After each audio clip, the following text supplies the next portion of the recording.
Save किया था ना? मैं सिर्फ इसलिए गया था क्योंकि उसने मुझे कॉल किया, that's it. But listen तो. Save it for someone else. जिंदगी में सेव करना जरूरी है, मगर जब बात पैसों की हो, सिर्फ सेविंग से काम नहीं चलेगा। इक्विटी म्यूचुअल फंड्स में इन्वेस्ट कीजिए और अपने सेविंग्स को आगे बढ़ने का मौका दीजिए। Mutual fund investments are subject to market risks. Read all scheme-related documents carefully.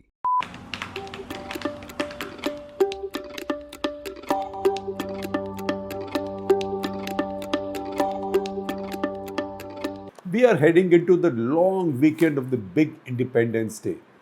I call it big because it is the 75th and is being celebrated by Modi government on a mega scale with trending Amrit Mahotsav hashtags all the time. So as we enter into this long weekend, we can see that the political battle of hyper-nationalism is joined in earnest in our country. The Congress is still mostly caught up in its latest juvenile obsession, which is mocking Narendra Modi on Twitter over the tricolor too, or raising issues like whether it's made of polyester or plastic or khadi, which it should be.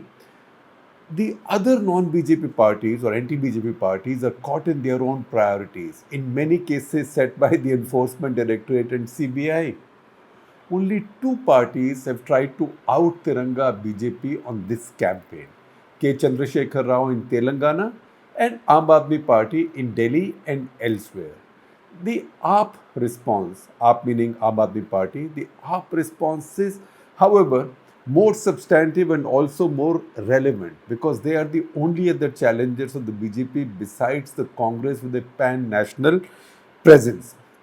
In their case, it's growing while the Congress parties is fading. I'm talking about the pan-national presence of these parties.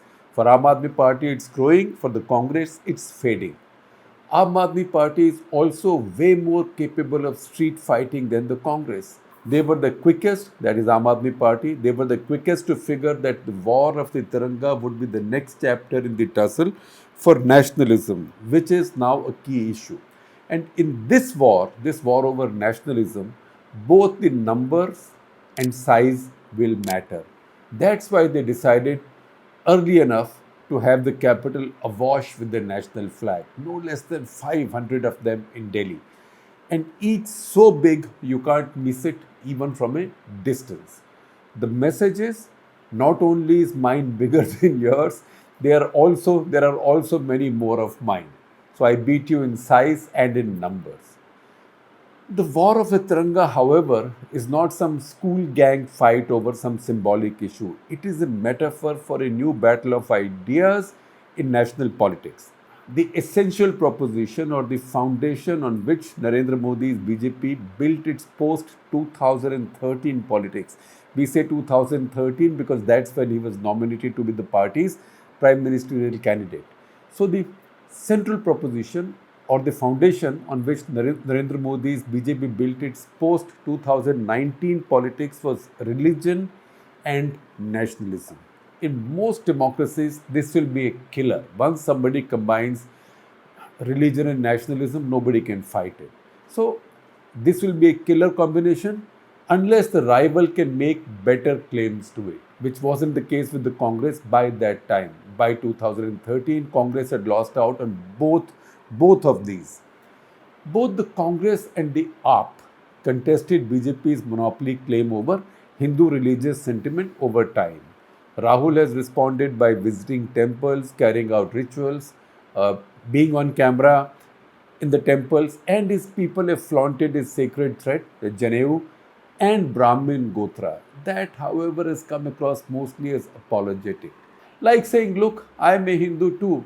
Now, that doesn't counter Modi's appeal to the Hindus. If at all, it gives his party the opening to say, see, we made even the Congress party remember the gods, Hindu gods, and acknowledge Hinduism as a factor in politics. Arvind Kejriwal was a bit more successful, even if it took mugging up the Hanuman Chalisa from his phone on his way to a TV studio and then setting up the unsuspecting anchor by defying him to ask if he could recite it from his heart, the anchor's heart. And then when the anchor could not, Kejriwal wowed the Hindus by doing so himself.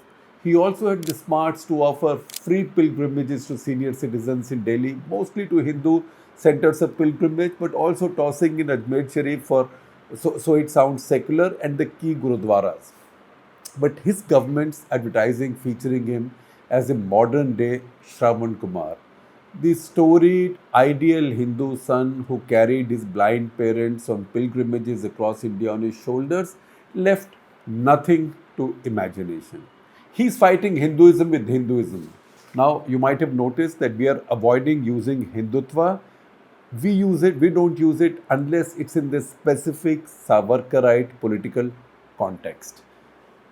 In power in Delhi, Aam Aadmi Party did not speak up on the communal riots, incarceration of so many young Muslims or on lynchings elsewhere. They've been quiet, at least never in the spirit of activism that they are identified with. They've been sharp, now raising the question of destruction of temples, quote unquote, in Gujarat to build infrastructure or because they are built on encroachments. But they say these are temples that BJP is destroying.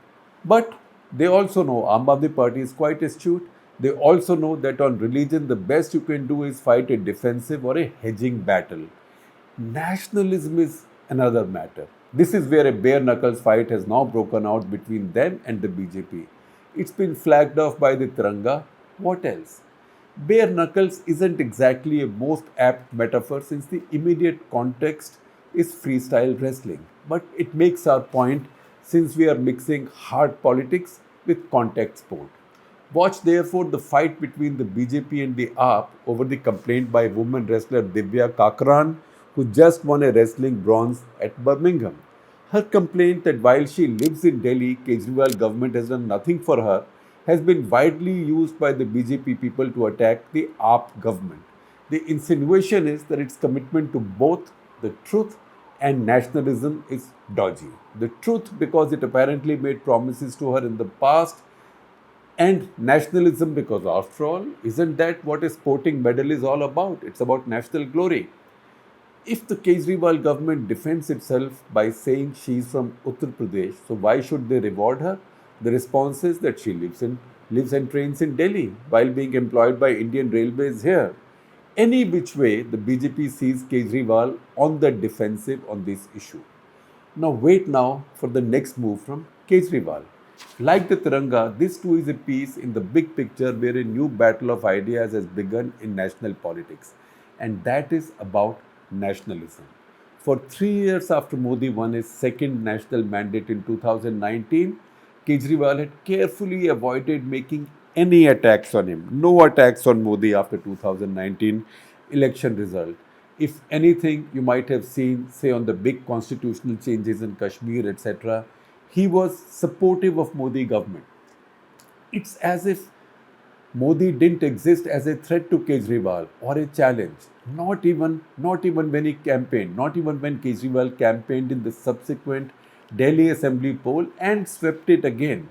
This was smart tactics. If so much of the BJP's national sway is owed to one man, it was foolhardy to go head to head with him. So why fight Modi? Good politicians are not kamikaze pilots, and definitely not when they are underdogs by such an enormous margin. But they can wage guerrilla warfare. That's why attacks on Modi, if any, during these 3 years were carried out mostly by AAP's Twitter warriors. Now, over the past few weeks, this has changed. Kejriwal's maun vrat on Modi has ended.